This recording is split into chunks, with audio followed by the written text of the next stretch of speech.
Well, good morning. We are back now for our second panel.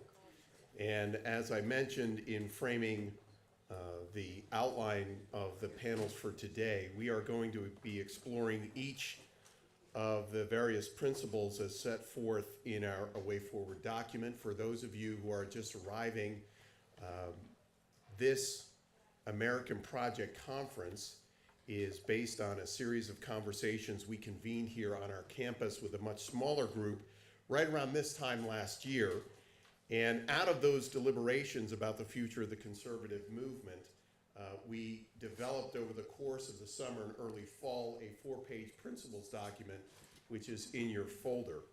One of those principles as you get towards the end is restoring the American project by reclaiming conservative principles is point 3, America must restore education as a civic institution. And I wanted to point to specifically about halfway through that segment, which frames this panel's conversation. At the collegiate level, multiple studies have uncovered the lack of viewpoint diversity in America's social science faculties. Researching and teaching in subject matter so deeply related to preparing our next generations of public leaders, we call on conservatives and academia to focus the university's own founding principles to serve as places for open and diverse thinking, speech, and scholarship. We support the work of the Heterodox Academy movement in promoting greater diversity of thought, both inside and outside the classroom.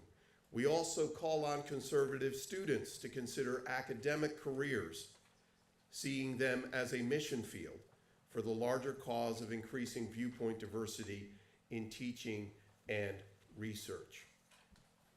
This panel, as you can see, is composed of various perspectives on the subject of viewpoint diversity and free speech on campus. Looking first to my left, we have Jamie Kirchick, who's a visiting fellow on the United States and Europe and Project on International Order and Strategy at the Brookings Institution. He is also running for a position on the governing board at Yale University and has spoken on college campuses about the importance of diversity of thought and free speech.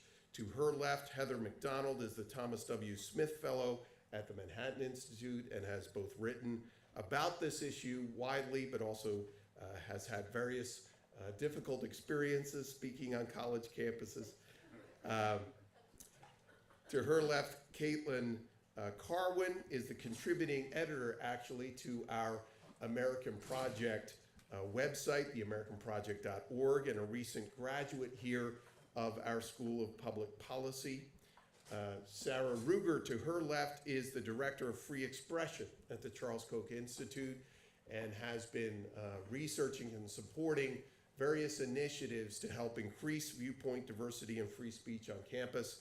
And finally, John Shields, associate professor at Claremont McKenna College, who has written, I think, the most important book, co-written with his co-author Josh Dunn, the most important book on examining and exploring the extent to which there is a lack of viewpoint diversity, specifically within the social sciences, on American college campuses, specifically in faculty, a book called Passing on the Right, Conservative Professors in the Progressive University.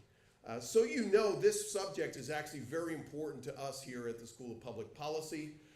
We have sponsored or co-sponsored a number of panels around the country featuring conservative faculty and looking at issues related to increasing more conservative voices.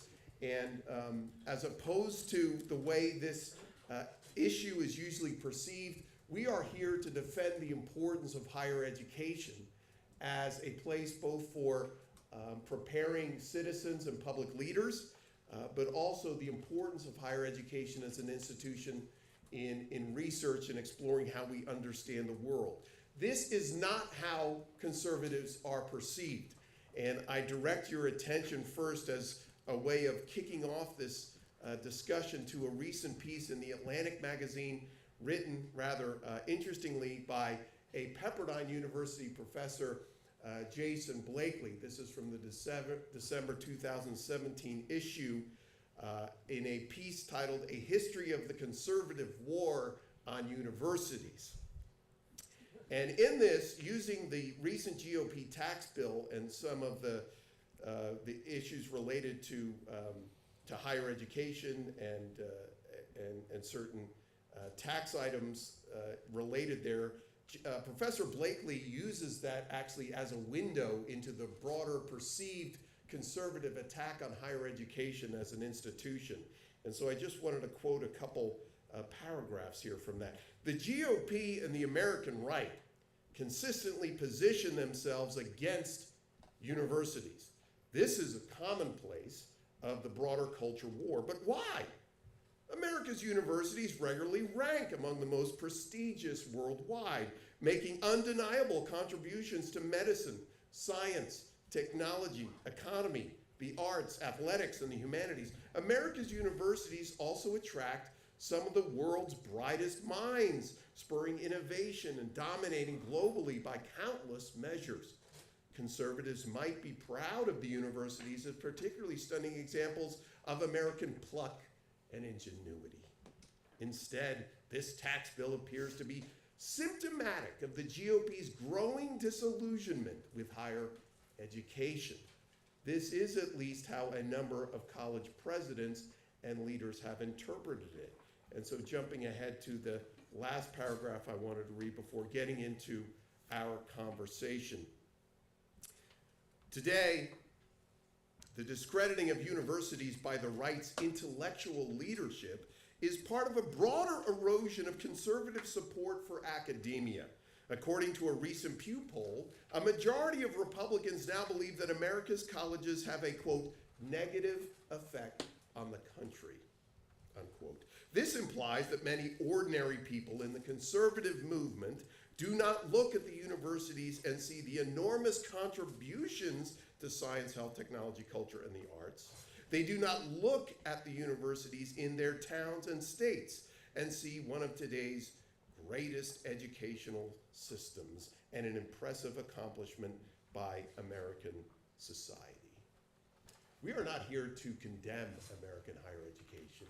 We are here to celebrate it.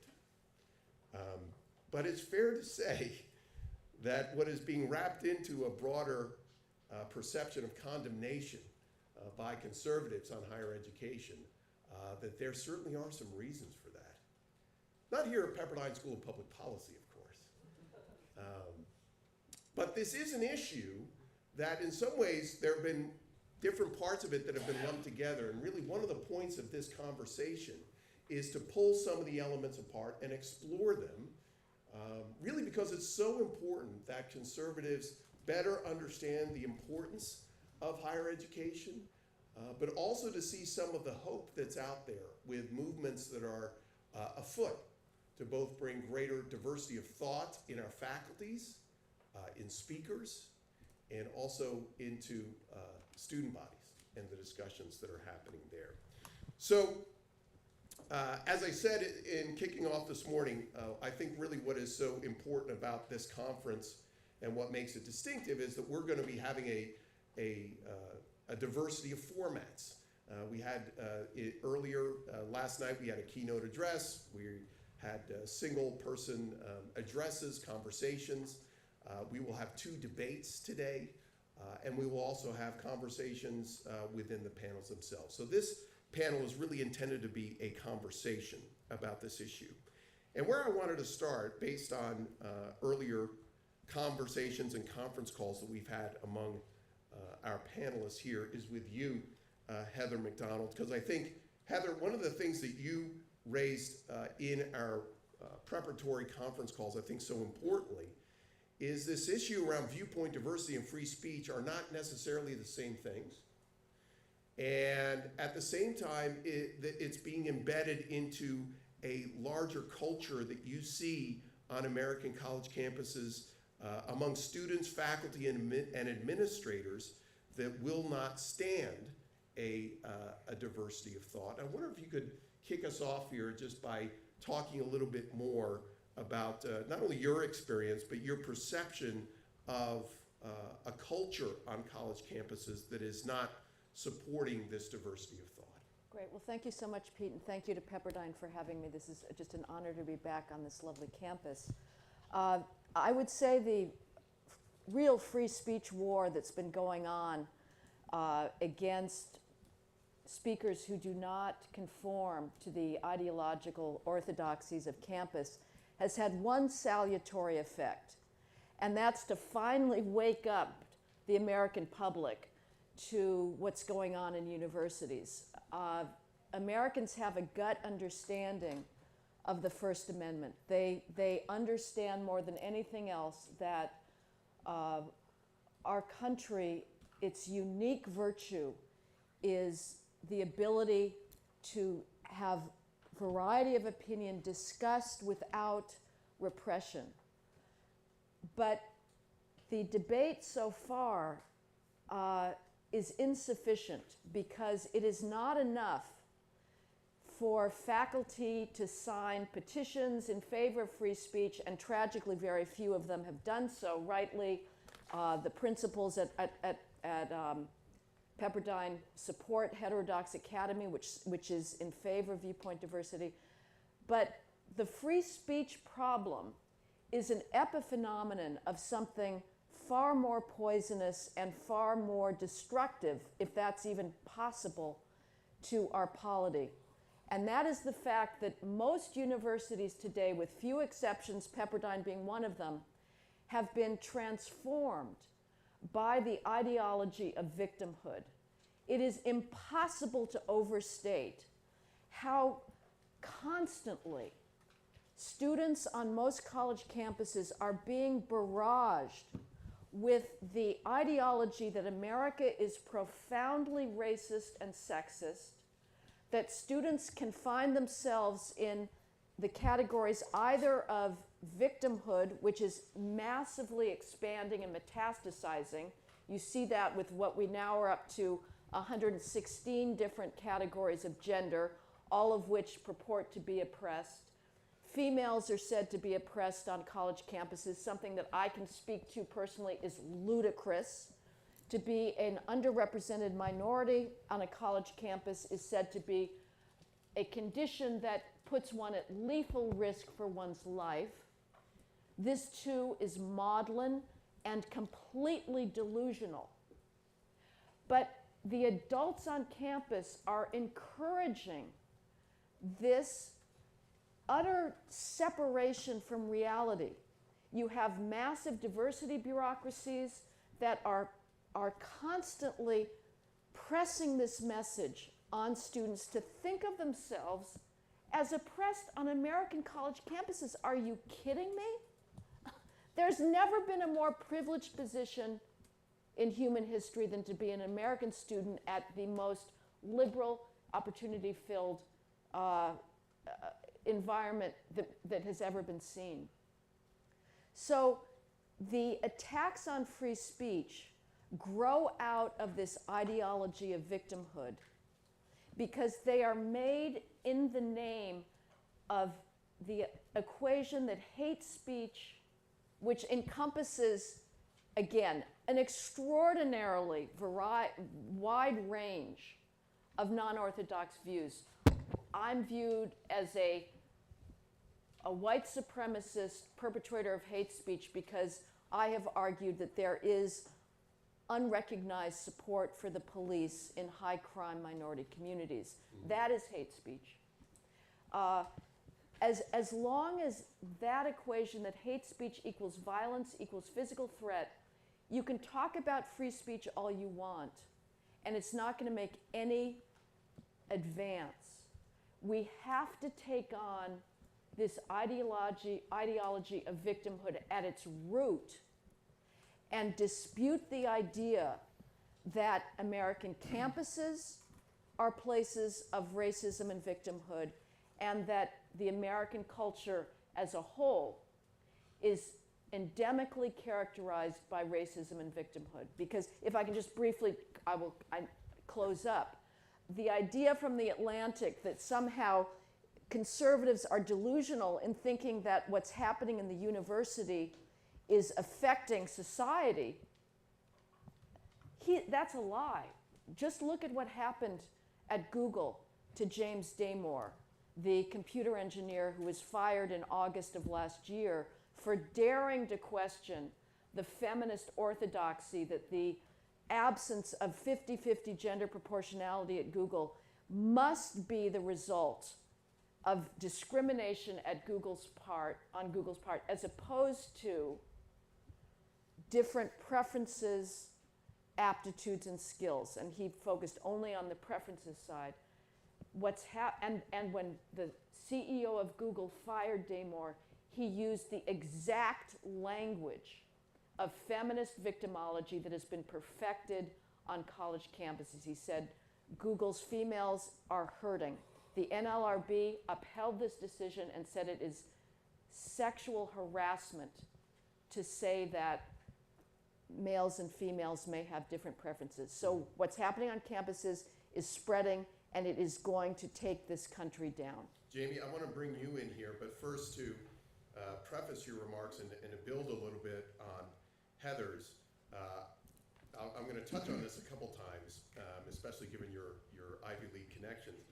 The Harvard Crimson recently, just within the last couple weeks, released their annual survey of graduating students.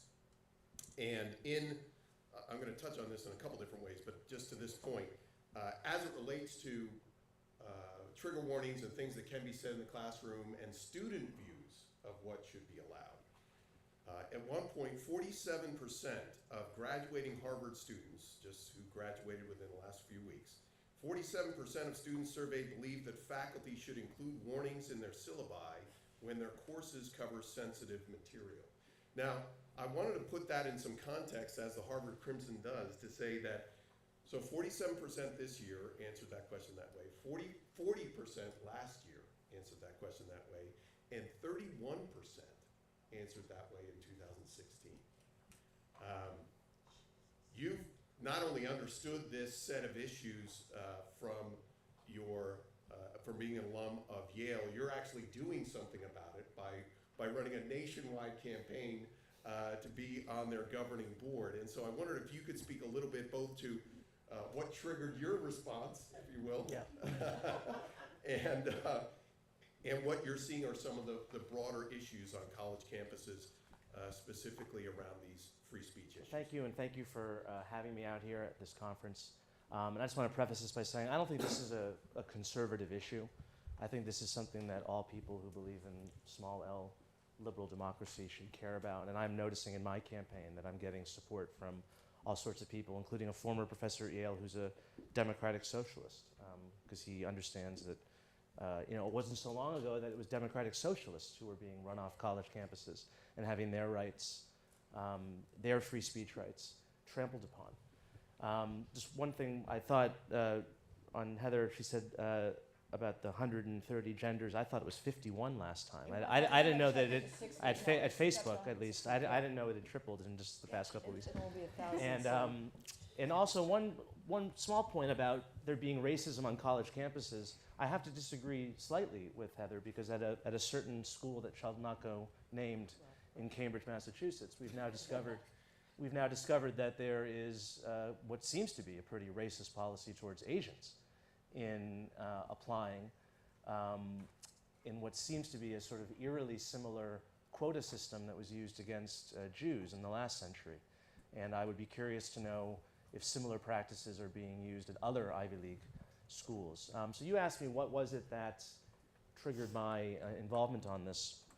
And well, I should preface this by saying that as conservatives, we like to attack the 60s a lot and the 60s generation.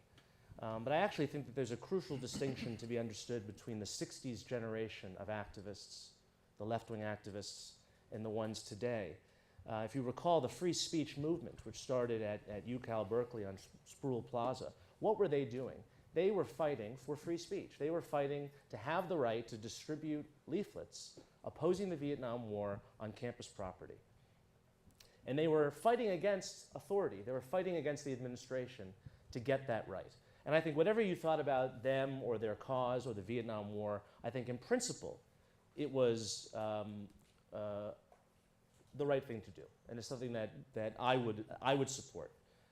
What's completely different about the students today is that not only are they fighting against free speech, they are trying to enlist authority in their campaign to quash other people's free speech. So it's a complete and utter repudiation of the spirit of the 1960s. And so I think it's odd that when you hear these comparisons between 60s activists, left-wing activists on campus, and left-wing activists today, these are two crucial distinctions to be understood, is that they are really actually pro-authoritarian today. And they are not in favor of free speech, which is a direct repudiation of the 60s. And to give you an example, what really inspired me to run was a sort of years-long... And specifically, Jamie, what are you running for? I'm running to earn a place on the board of trustees called the Yale Corporation.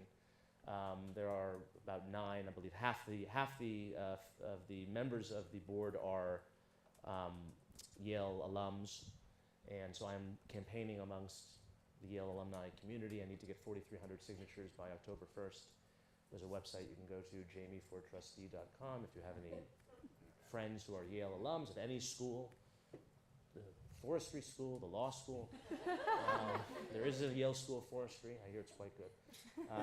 Please direct them to that site, and hopefully I'll get on the ballot, and then we'll see who Yale chooses to run against me. But what inspired me was a saga at Yale that began in 2015, where an administrator decided to send an email to the entire student body, advising them on what sort of Halloween costumes they should not wear. There had not been any incidents, I should make this very clear. There was not some sort of spate of racist Halloween costumes at Yale. Had there been, then I might have, in theory, might support something like this. But this administrator was recently hired from Northwestern, and he literally cut and pasted the email that he had sent as administrator to Northwestern students, and cut and pasted it and sent it to Yale students, basically instructing them what costumes they should not wear, and there were photos of, and I'm not joking, students wearing a giant taco. In response to this, some students felt a little patronized, and they complained to one of their professors, a woman named Erica Christakis, and she wrote an email that, to my mind, was a real model of sort of sanity, and basically said, look, you are young adults, you should have the freedom and you have the maturity to decide these things amongst yourselves. If you don't like a costume that one of your peers is wearing, then you can go up and tell them why you don't like them. You can ostracize them personally if they're wearing blackface, and you can tell all your friends, don't be friends with that person, or you can just ignore it. Very sensible email, in my opinion. Well, that's when all hell broke loose. A mob of students surrounded her husband, Nicholas Christakis, in the quad of Silliman College, the largest residential college. And there's video of this, and it's horrific to watch.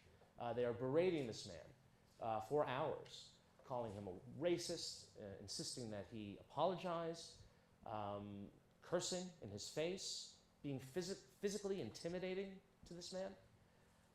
And I should just make clear here that both Erica and her husband are maxed out contributors to Hillary Clinton. These are not right-wing fanatics. Okay, they are liberal Democrats. The university essentially caved into the demands of the students. The president said that came out with a $50 million diversity initiative. Of course, not diversity of viewpoints. A racial diversity initiative. What exactly that money is going to is unclear. And then 2 years later, in the most sort of absurd end to this story, 2 of the students who led this mob received an award from the administration, from Yale University, for racial reconciliation. And so, why does this matter? Well, Yale had a teaching opportunity in this situation where they could have basically said, just to be somewhat blunt about it, they could have said, grow up, which is what they should have said.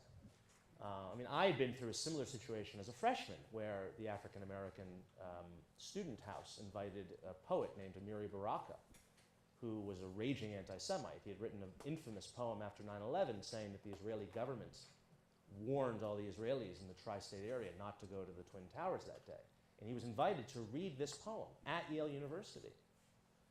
Right? What did I do as an 18-year-old Jewish freshman at Yale. I went to the reading. I sat in the back of the room. I was a columnist for the Yale Daily News. I took notes. I actually got up and asked some questions about this. I was laughed at and jeered by a room full of my peers. It was a horrific experience. But you know what? I learned from it. And I went and I wrote about it for the Yale Daily News. And I wouldn't trade that experience for anything in the world, because I grew up. I matured. I learned something about the world. I learned something about good and evil. I learned something about courage of my peers. So Yale really failed in its obligation to its own students to teach them. And what we're doing now is we're graduating successive generations, as those numbers that you say indicate. We're graduating people into society who are going to be the future leaders. I mean, let's face it, Harvard and Yale kids are going to be the future leaders of this country. And Pepperdine as well, of course. but we're matriculating young people into society who cannot deal and cannot function in a disputatious society, which is what America is. It is a disputatious place where people disagree. And you know what separates us from tribal societies or dictatorships where differences are settled by the sword is that we have something called free speech, and we have a basic, as Heather said, Americans fundamentally understand that you can say things and we can disagree and we can do it respectfully and in a civil manner, and we're not going to go to war over our disagreements. At least we shouldn't. And what happens is that we have many young people entering society who legitimately believe in this pernicious notion that speech equals violence. Yeah. And there was an article in the New Yorker where Heather was mentioned, where there's a professor, a constitutional law professor, who's quoted as basically giving credence to this notion that speech equals violence. And we're seeing now at the ACLU, okay, the ACLU is now going through a very momentous fight between those sort of old-fashioned liberals who believe in free speech, regardless of who it is that's speaking, and a new generation of intersectional, woke, whatever you want to call them, activists who believe that free speech should take a back seat to all these other notions, all these other things that aren't rights, that are not fundamental rights. Okay, diversity is not a right. Not being offended is not a right. Okay, free speech is the most basic, fundamental right that we have in this country. It is what distinguishes us from pretty much anywhere else on earth. And for the ACLU, I mean, if the ACLU is not going to defend that, then we're in really deep trouble. Caitlin, I want to bring you in and to frame at least the beginning to discuss I do a lot of speaking on college campuses myself, especially around this issue, and I generally speak to conservative student organizations. And I always begin my talks by asking for a show of hands. How many of the students in this room have felt like they have been dismissed by a faculty member in taking a conservative position in a classroom discussion? About 3/4 of the hands go up. But then I ask, and this to me is really the thing that is so disturbing. I always ask, how many of you as students have changed your major from a political science, social science major to something more natural science, mathematics, business, because of what you feel you've had to endure as a conservative student? And anywhere between 20% and 1/3 of the students I speak to have actually changed their majors. You have had on the panel the most recent experience in both a graduate and undergraduate classroom at Cal, and so the discussion around free speech and the free speech movement, and something that was started at Cal and has obviously changed quite a bit in its perception. I wonder if you could talk a little bit about your perspective as a recent student, both at Cal and here, around your experiences related to free speech and viewpoint diversity. Well, I would say, I knew going into Berkeley that it was left-leaning. So I had certain expectations that came with that, but I also knew that it was a highly regarded university and research institution.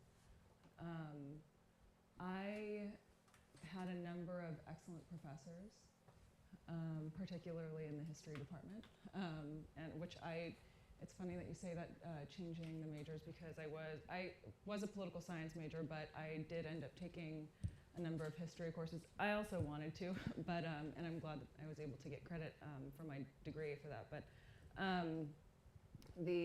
there was an immense degree of orthodoxy in political science that was near inescapable and was extremely frustrating. So you did change your major, just to be clear. I did not change my major, Okay. but I was able to take history courses, and I was offered credit for those Okay. towards my degree. I mean, the valedictorian of my graduating class was a conservative. I knew other conservatives, other libertarians that were also in political science, and you acclimate. I didn't particularly feel. I didn't really actually feel any hostility or any kind of sense that I was being any effect on my grades or anything like that. I did feel as though there was very little room to even take conservative ideas seriously. This is what I actually thought was most pernicious, was there was a certain degree of sophistication and subtlety that in how ideas were propagated in the classroom. You would have this ongoing theme that involved critique, criticism, and remedies of certain traditional institutions in the United States that were invariably addressed, and remedies were offered almost always in the form of centralization, greater governmental oversight, regulation. And it got to the point to where the idea of even a conservative thought, maybe greater levels of liberty, more local or heightened local governance. Mm-hmm. Those ideas were so far from anything that was ever introduced in the classroom that they were kind of relegated to a place outside of rational debate, if that makes sense. Yep. You had mentioned as well, I remember in one of our conversations, two very interesting stories. The first related to what you're talking about. In your search at Cal to find a class on the American founding. Yeah. Could you just... I was frustrated. It was they didn't exist. At Cal? No. I did finally find an American history course, but it was American economic history according to Marxism.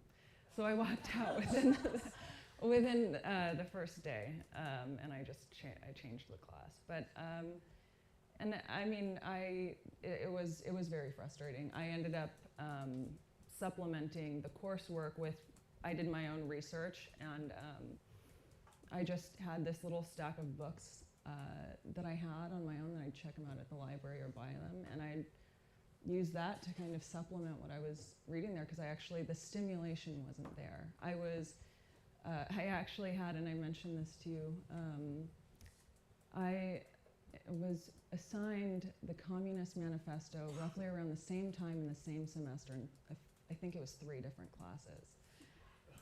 And I mean, it was those types of things where you kind of just find yourself at a loss. But to be clear, at least your personal experience with other students, with other peers, you didn't feel necessarily attacked for taking conservative perspectives. But to your point, No. There were things both in the design of the curriculum and also the perspective on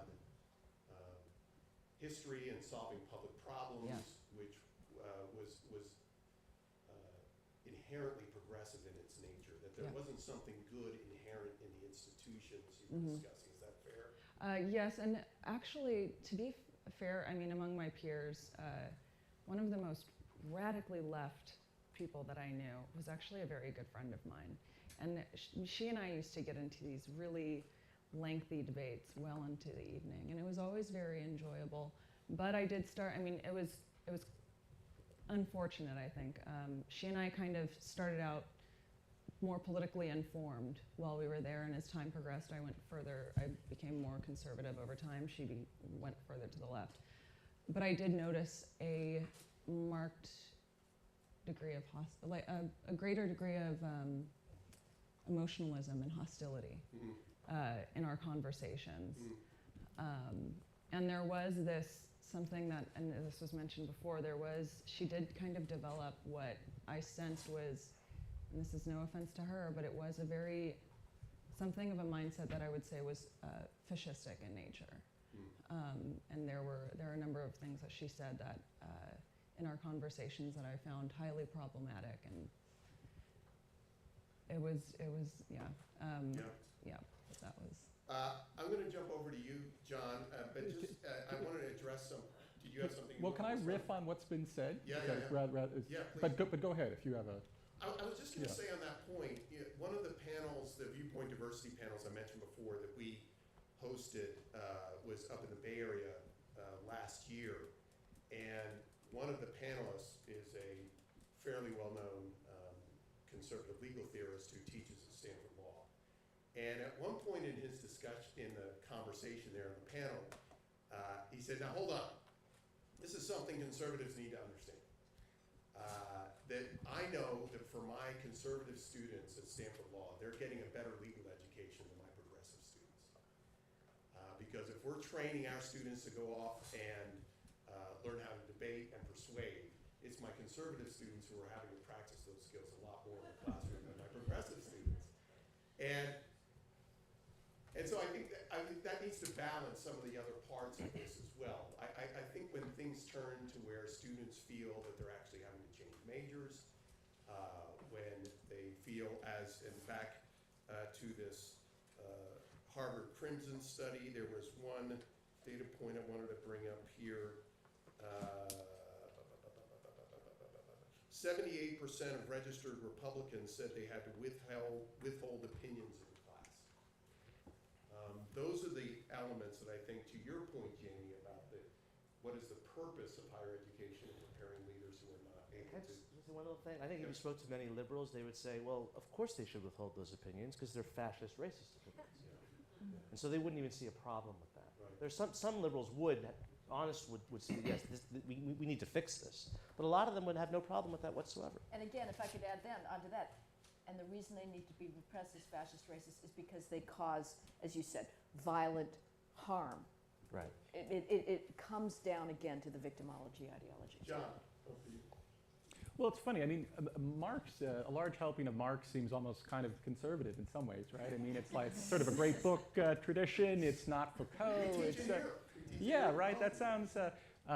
Well, quickly, I guess first a quick response to Jamie, and then to Heather. I guess this is sort of a small quibble, Jamie, but I'd be careful using, describing the spirit of the 60s as somehow free speech, because by the time you get to the mid and late 60s, you have pretty radical student movements that really do want to burn the university to the ground. I mean, when Mark Rudd in SDS took over Columbia University, he sent a letter to the president that said, this is a stick-up motherfucker, right? So it was, they saw nothing at all redeemable about it, right? This is not an institution that could be saved.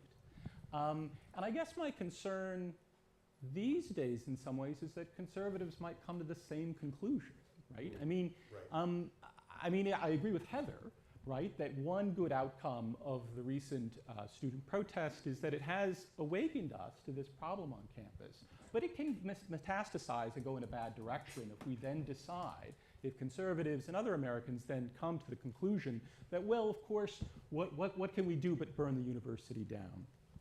Right. In response to Heather, first I want to thank Heather actually just for her grit and courage. She came to Claremont McKenna College where I teach a couple years ago now, and I'm sorry to say that she was not treated very well. I wish more of my colleagues had her grit and courage. Thank you. I guess, for the sake of conversation and disagreement, I guess I wonder if the desire to censor on college campuses is part of something much bigger. And so I want to put it in a somewhat different context maybe than Heather put it in. That is to say, I don't think it's merely, I do think it's a product of victimology on some campuses. I think that's probably right. But of course, the desire to censor is such a universal impulse and rooted so deeply in human nature. I mean, even if we just look at disinvitation campaigns on college campuses, a substantial minority of them are organized by conservatives. They get less attention, right, because conservatives are working through back channels. They're not marching on campuses. They're not shouting down speakers for the most part. Lots of these campaigns, some of these campaigns happen on religious campuses, especially Catholic ones that are fighting various kinds of identity wars there. But they also sometimes happen on secular campuses.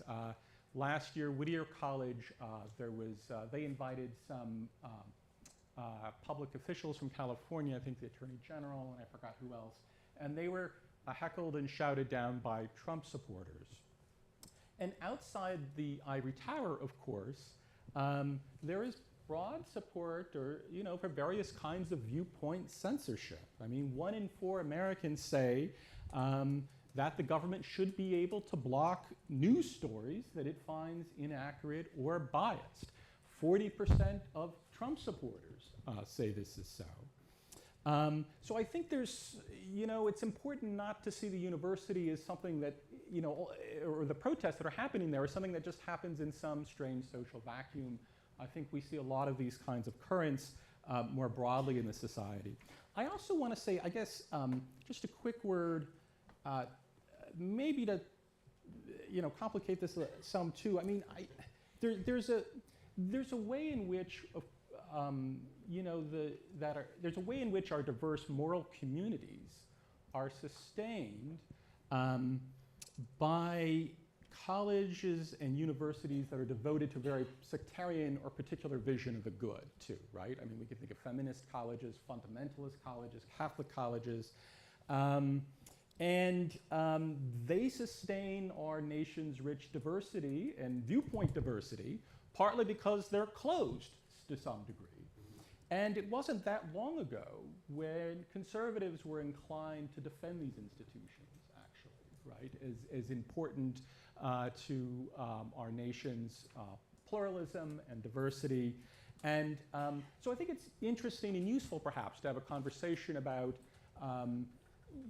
different models, too, of education, right? And if there are fundamentalist colleges that won't hire Catholics, can there be feminist colleges, that'll be closed in certain ways as well? And what's the connection, right?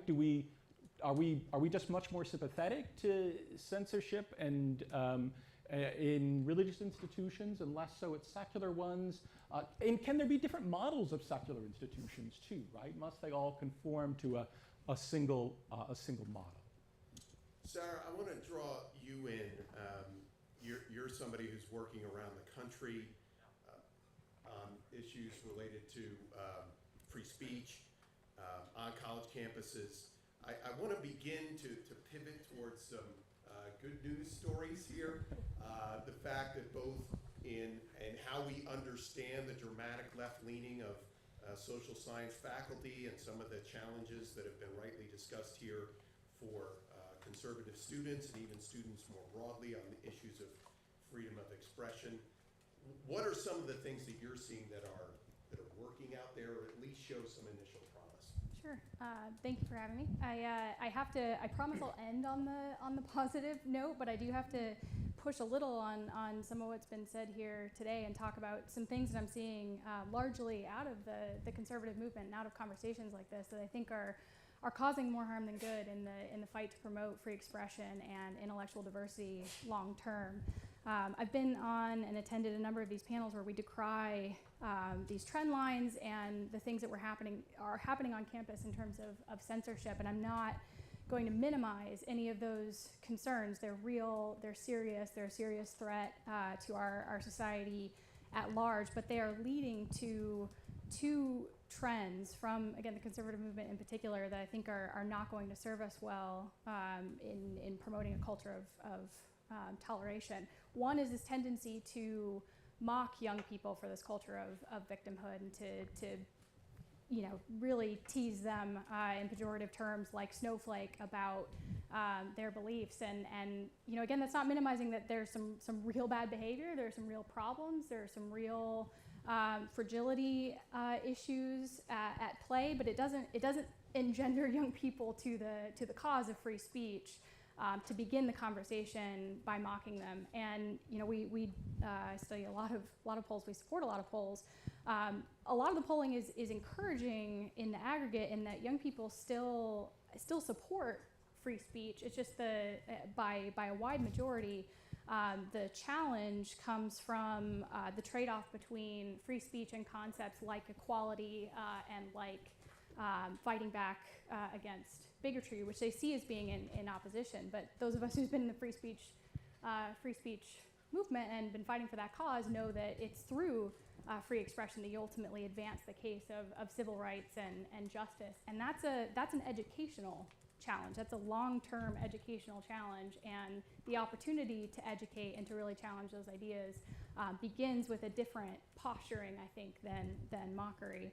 And then two, by continuing to raise the alarm level and the threat level, even if it's justified, and then to not spend the time focusing on kind of the long-term cultural solutions to these problems to the same degree, it's leading to this tendency to see both in the legislative and political realm, as well as in the culture on campus, these highly reactionary measures and ultimately a replication on the right of these intimidation tactics that have been used traditionally against the conservative or the minority viewpoint perspective. So you see policies coming through the state level that are trying to establish minimum punishment provisions for students, which tends to get abused on campus and to chill speech. You see groups rising up to launch professor watch lists, like TPUSA's professor watch list, that has the explicit goal of targeting progressive professors and trying to get them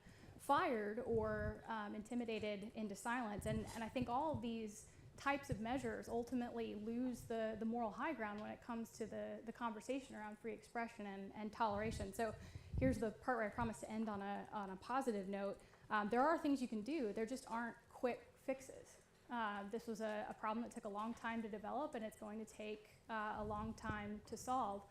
So what we can do is defend the First Amendment on campus, make the principled case for free speech, and explain why free speech, make the counter argument that free speech actually best equips us to speak for and defend the rights of marginalized communities. And just to interject on that, do you think that is best done through, say, what the University of Chicago has done with a statement of principles coming from? I think that's a great example. I think you have to take it even a step farther. It's a very robust and principled, great expression for why free speech is important in a university context. I think we actually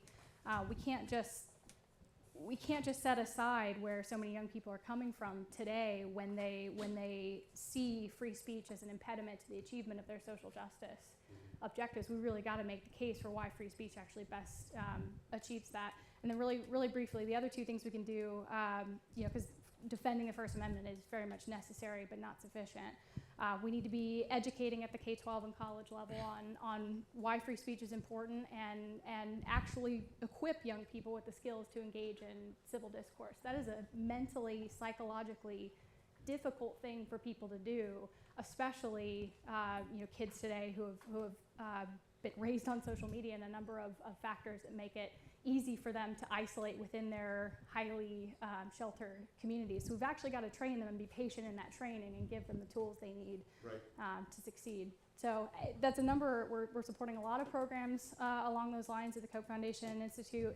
And the hopeful note is that we see every day at the 4,400 campuses around the country where you're not seeing these negative stories, students engaging in debate, students engaging in dialogue. You give them the chance, more often than not, they do.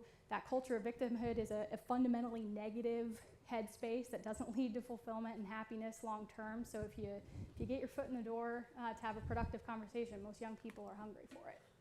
I'm going to go to Heather in a second, but I want to tee this up. I don't know where you're going, Heather, but I'm not going to tee this up. Everywhere. Just on that point, because I'm frankly not as optimistic of the understanding of free speech on most college campuses as you are, Sarah. I want to quote from, and again, anecdotal, but I think it represents a predominant perspective. Kim Barrett, Smith College,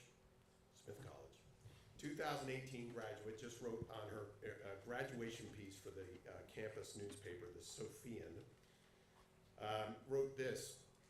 During my first days at Smith, I witnessed countless conversations that consisted of one person telling the other that their opinion was wrong. The word offensive was almost always included in the reasoning.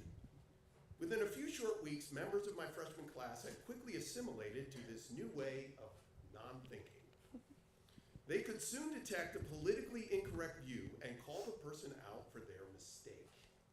I began to voice my opinion less and less, often to avoid being berated and judged by a community that claims to represent the free expression of ideas. I learned, along with every other student, to walk on eggshells for fear that I may say something offensive. That is the social norm here. Heather. I want to respond first to John's excellent point, to point out that there are conservatives who are playing the victim card as well. And I have written against this. I think it's absolutely as ludicrous as for left-wing students. I mean, here in California, there's an ongoing fight at UC Irvine against where Jewish students are protesting against the BDS movement. And it's not just at Irvine, it's other campuses where Jewish students who are now they've been slightly dethroned by Asians from being the most successful students on campus are themselves saying that they're victimized. This is just as ridiculous. Come on. I mean, your professors are not impeding your learning. So I completely agree with John that is as deplorable on the right as it is on the left. The question is, he would argue that shows that the censorship impulse is not an epiphenomenon of the victimology ideology, that there's something beneath that, more an cause. And I'm not sure I agree with that. I would say perhaps that the conservatives are simply adopting the techniques of the left. And so I would maintain against what I think is a very persuasive argument of John's, that there's something else going on there. I would also like to respond to Sarah's thoughtful argument that the solution to this is not mockery or shaming. And she's thinking strategically of how do you best persuade. And sometimes I agree with that, and then other times I get so upset that I think, I don't care if this persuades. I would argue that one way to couch it is not, although it's hard to make this distinction, I'm not mocking you, but I am challenging the truth value of your claim. And I think it is empirically demonstrable that to be a student on an American campus, I don't care if you're female, purple, green, or multiply fluorescencing transgenders, you are not a victim. You are the most privileged person in human history. And if you are being taught by your diversity bureaucrats like at Yale, which exist at every single college, and do not think this is confined to the Ivy Leagues, because this is going on at CSU, it's going on at every single taxpayer-funded state college in the country, this massive diversity bureaucracy. If you think that you're a victim here, you are living in a state of sort of platonic myth.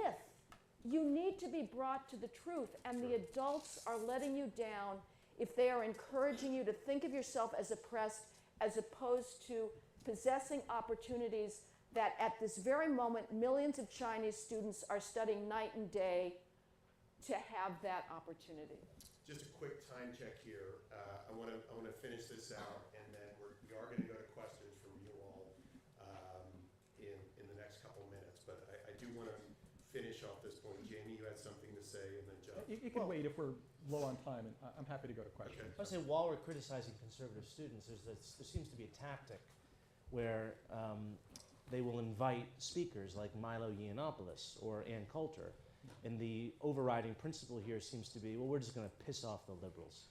We're not going to try to have an interesting conversation. We're not going to invite Heather McDonald, or we're not going to invite, David Frum. There's lots of smart conservatives you can invite to campuses. We're going to invite the most inflammatory, I wouldn't even call them provocateurs, just sort of entrepreneurs. And I think this is really irresponsible. And of course they have a right to speak, and yes, Berkeley should shell out the money to defend their right to speak, but I would really, if I was a campus advisor to a conservative or Republican club, I would really advise them against inviting these sorts of people to campus, because not only are they obnoxious and loud or whatever, they're not presenting the best face, let's face it, of the conservative movement and ideas. Yeah, I mean, if the mission of the university, if it's the University of Chicago model, is to pursue truth, right, then inviting Milo and disinviting Heather both undermines that mission, right, in some sense. And so free speech is, I mean, in some sense, free speech used to be an instrumental good, right? I mean, it's the higher good of the university is the pursuit of truth. Yep. And free speech should facilitate it, but it doesn't mean that it can't be curtailed in some ways to serve that larger end. Caitlin, I wanted to draw you in just before we go to questions. You're one of our top graduates here, people should know, and are considering going on for a PhD yourself. Tell us all a little bit about what that experience has been like, coming from Cal and then coming here, and then thinking about next steps, and this question around viewpoint diversity and how that plays into your thinking about further graduate work. I actually, it's weird because they're just completely different experiences. Both actually really positive in a lot of ways. When being here, I felt much more comfortable to, I felt a greater degree of camaraderie with my cohort, the other students. We diverged politically very much I did with a number of them, but they always seemed very happy to engage. I experienced that a bit in Berkeley, not all the time. I think it's actually, I think so many things have changed in such a short period of time. That even my experience in undergrad versus graduate school, the way that people kind of behave in these public venues has been somewhat different. I expected to have a public meeting. There was actually a public meeting, I'll just give an example, between protesters and local police and university employees. After a protest, there was an occupation of a campus building. Police came. There was a clash because they essentially turned the building into what was effectively a rave or something, just a small party, a big party actually. And a lot of the students were very, they were the bohemian radical kids that you would kind of expect. They were really loud and raucous, and they were, slamming their fists in the air and screaming and, all of these things. And I expected that. But then I was at a diversity meeting over at the Pepperdine Law, and it was in response to some racist comments that were made on a public forum called Yik Yak, I think it was called. And some students wanted to shut it down. And there, I made some comments openly about, Shut down the platform. Yes. Yeah. And I made some comments. I was the only one there, actually, unfortunately, that did, about how problematic it would be to treat all users of this platform at the base level of a criminal, just because some person just decided to say some mean things. And there was a degree of hostility that I sensed by some of the graduate students that seemed very earnest and kind of and it was offered in a way that was really subtle, but it seemed a little more uncomforting or discomforting. Yeah, I mean, a lot has changed, and I think the types of people, I expect certain things about young 20-something-year-olds and that are in Berkeley, and they're living out of a van and protesting and doing all these crazy things, versus a law student who is trying to shut down speech of an entire campus community, and is expressing hostility towards somebody, a fellow classmate, for having a different view. As far as how this colors I'm actually really looking forward to pursuing a PhD. I think this might be a salutary remnant of my own social awkwardness from when I was a kid, but I do not have an issue speaking openly about disagreements that I have with others, and I expect to do the same in the future, and hopefully there won't be a lot of impediments. If there are, then you just acclimate. But Let's open it up to questions. Dan in the blue shirt here. Dan Lowenstein.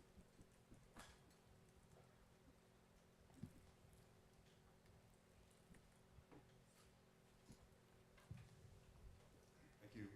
I'm Dan Lowenstein from UCLA. I'd like to raise a point that I think is, in a way, the opposite side of the coin that Heather McDonald held up. Heather talked about the invasion of this victimology idea and ideology that's sort of taken over the campuses, and I generally agree with her on that. But I think it's even more important, actually, or at least more fundamental, to think about what that has driven out of the university. In my opinion, the premise on which a university exists is that there is such a thing as truth, there is such a thing as goodness, and there is such a thing as beauty, and this enterprise is for the pursuit of those things. And although I agree with virtually everything that's been said on this panel, and I not only agree, but I agree very strongly with just about everything that's been said on this panel, I think it's a big mistake not to put it within the context of what the university is supposed to be doing and is not doing. Sometimes it is possible to get the impression from things that are said in forums like this that what a university is or is supposed to be is a great debating society. And that's not true. A university is not a great debating society. A university is an organized pursuit of truth, goodness, and beauty, and of the understanding of those things. In the course of that, there certainly will be debates, discussions, disagreements, and part of what is true, good, and beautiful is the goodness of engaging in those kinds of discussions in a civil and engaged and serious way. But I think that the conservative movement in particular, I don't know much about Breitbart, and at least in his name, I think I'm troubled by a lot of the things that have been done, but I know that he said one thing that I think is something that we should all really almost recite every day, and that is politics is downstream of culture. With the universities, with the press, with the entertainment industry, and with K through 12, when these basic fundamental needs of humans are neglected and downgraded, we lose all over the place, and we don't really have a chance in politics. John, I wanted to go to you Yeah. on that, So about the mission of the university. Well, I think one of the reasons, I think both in response to you and to Heather to some degree too, I mean, I think one reason to emphasize the deeper causes or the desire to censor in some ways is that there is something sort of unnatural about the university you describe. And that is, it sits in some tension with our nature as human beings. And I think that's important to recognize, both because we should, to some degree, temper our expectations of the university. It will always pursue truth in this way imperfectly, because there is something unnatural about creating a community that's offensive, right? I mean, that's essentially what we're doing, right? When we've decided we're going to create a community of people that is going to discuss and debate competing conceptions of the good. And those competing conceptions are inherently offensive, right? There's sort of no way around that. So it's always going to achieve that goal, that mission, I think, somewhat imperfectly, but it's also going to be fragile, right? Because it's a kind of, because it's an enterprise that sits in some tension with our nature, there's always going to be something fragile about it, and it's going to need a culture that sustains it. And that culture is, I think, very fragile in lots of ways. I think that point about nature is very important. And if everyone hasn't yet read Coddling the American Mind, the Atlantic piece by Greg Lukianoff of FIRE and Jonathan Haidt of Heterodox Academy, they should, and they should read the forthcoming book on it. I think it's really important when we're discussing Coddling the solutions. American Mind. Yeah. It's not just that this is hard to do, it's that it's harder than ever psychologically for young people today. There are a lot of, we could have a whole nother panel on why that is, helicopter parenting, rise of social media, all these things that led to a pretty unique mental health crisis taking place amongst young people today. So we have to focus on pedagogically, through communication tools, how we actually deal with that reality that is that mental state, and make it possible to engage in the purpose of the university. Yeah, I don't buy it. I mean, I think that, again, and I respect Haidt and Lukianoff enormously, but they do say this is a psychological phenomenon. They, in my view, preposterously suggest giving cognitive behavioral therapy to students. Are you kidding me? We're going to have more therapeutic culture?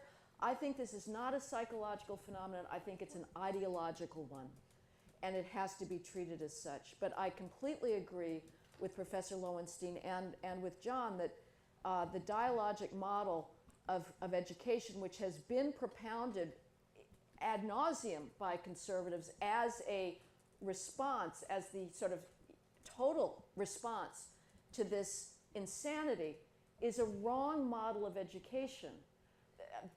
Robert George, a professor at Princeton University, who again I have enormous respect for, he runs the James Madison program there. He's trying to have a center there which can discuss apolitically principles of Western civilization and the American founding. He wrote an op-ed in the Wall Street Journal saying basically, again, college is just about debate.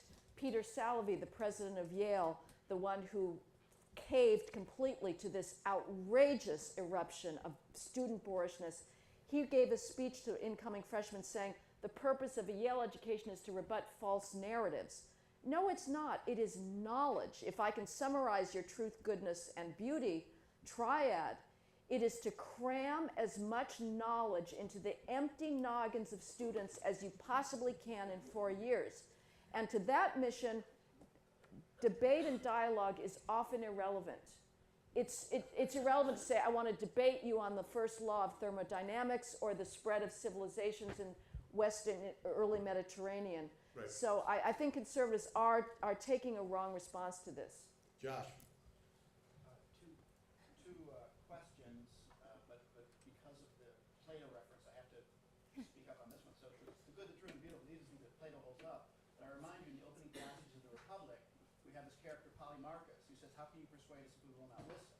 So there's this a profound resistance to truth right from the beginning in all human beings. Is it ideological? In the sense that it is, it's something, we're so closed off, we can't even see the extent to which we're closed off. But two questions. I get very nervous about the term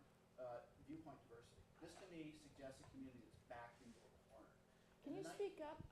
That doesn't The seem to be microphone is working. not working. Well, then you got to speak up. Okay, so the viewpoint diversity, this is a terrible idea. In the 1990s, as a consequence of Rawls and everything that happened in the 1960s, 1970s, what happened was... It's working. It's working. It's working.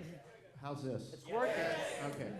What happened after, as a consequence of John Rawls making arguments about public reason, was everybody who believed in religion or had religious convictions thought, well, the only way we can speak is if we speak the language of preferences, values, and identity. And so all of a sudden, everybody who had a religion or believed in religion transformed their vernacular so that they now had a religious values, religious preferences, religious identity, so that they could enter into the public sphere. That's what's happening here with the term viewpoint diversity. What we're doing is accepting the language of diversity and saying, well, we too have a viewpoint. I think this is a terrible procedure. So too with respect to identity, which I'll talk about later. But the problem then is we say, okay, everybody has a perspective, we need a perspective too. That's not the real issue. The issue is, what is a university supposed to do? And here I'm with the professor here. What the university is concerned, and the biggest question we have to address is this.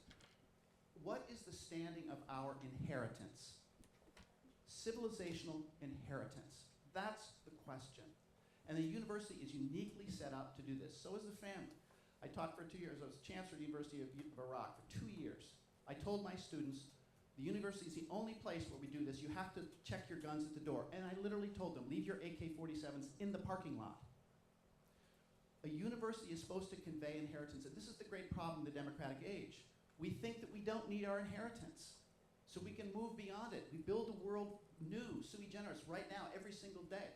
And the university has to remind young people that no, in point of fact, you do not. That the good and the true and the beautiful are binding to us, and we can't build a world right out of nothing each and every day. This is also, Tocqueville saw this as a democratic problem. So I think we need to step back from the language of viewpoint diversity and ask the real question. Is our inheritance binding? And where is that conveyed? And that's the university. Second thing, very briefly. Yep. We say we have to have civilized conversation. I'm being half serious here, okay? Civilized conversation, and if we don't have that, we have war. What about this intermediate condition where we have comedy and humor and, listen to my term carefully, the art of the insult? My good friend John Agresta, who was with me in Iraq, would talk about growing up in Brooklyn. He said, we're all these groups, and what we did was we insulted one another. And this was part of the way in which we came to live with one another. So I object to the binary opposition of pure civility and war. There is this intermediate condition where we can kind of joke around with one another. And this actually is a lubricant for social difference. But again, if I can just repeat, you're absolutely right, the university is about inheritance, but as long as students are being taught to believe that that inheritance is fundamentally racist and sexist and homophobic, and you can add any set of adjectives you want, they're not going to accept that. So it's about, as well, you have to also say that the inheritance is not characterized by oppression, and that is the received wisdom on college campuses today. We have time for one more question. I know there's a lot of conversation to be had around this issue. We will have time over lunch and later at Casa Escobar. Don't know if I told anybody, but we are having a reception down Casa Escobar. So Teresa, you will be our last question. Thank you. Hi, I actually cover higher education for the LA Times. So I'm on college campuses all the time. And I just want to throw a few things out. Number one, I think it's important not to overgeneralize about students. I have covered Berkeley. I covered the mess with Milo. And even with Heather on Claremont, there were 250 students who came to there were 250 people who came to protest Heather. But as we reported, only 12 of them were Claremont students in a campus of 1,300. And even at Berkeley, even the violence that went on, most of those were not Berkeley students. They were Antifa left-wing members who came onto campus. So when I go onto campuses, I see, by and large, most of the students are not even engaged in these issues. They're just trying to pass their final exams and things like that. So that's one thing. And the other quick point I want to make is I think my observation is that tone matters.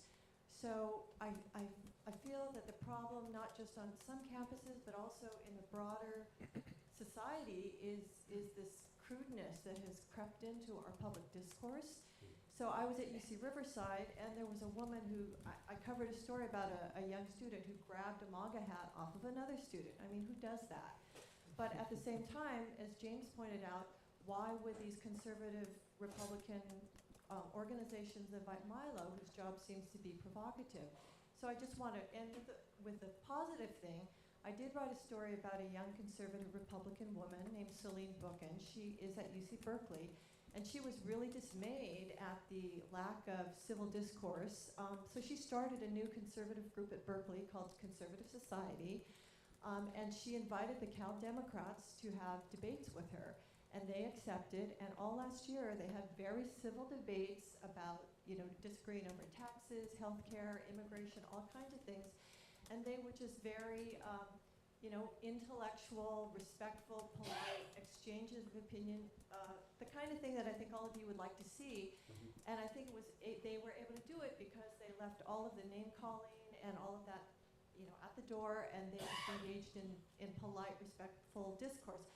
So I just want to let you guys know that does exist on campuses, that does exist at Berkeley, and I think the key thing is just to somehow bring back people into being respectful and civil with each other instead of calling each other names. Well, I can't think of a better note to close on. Please thank our panelists here.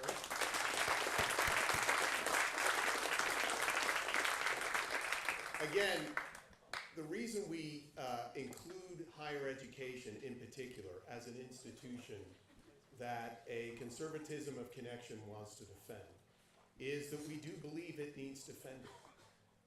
That happens both with the student experience on campus. It also happens with promoting academia as a career path for conservatives. And if there's anything I leave with whenever I'm speaking on college campuses to undergrads, to these conservative groups, I encourage them that even though we're good conservatives and free marketers and think that business is always the way to go, higher education and academia demands thoughtful conservative voices in administrations, in faculties, and certainly as students and researchers as well.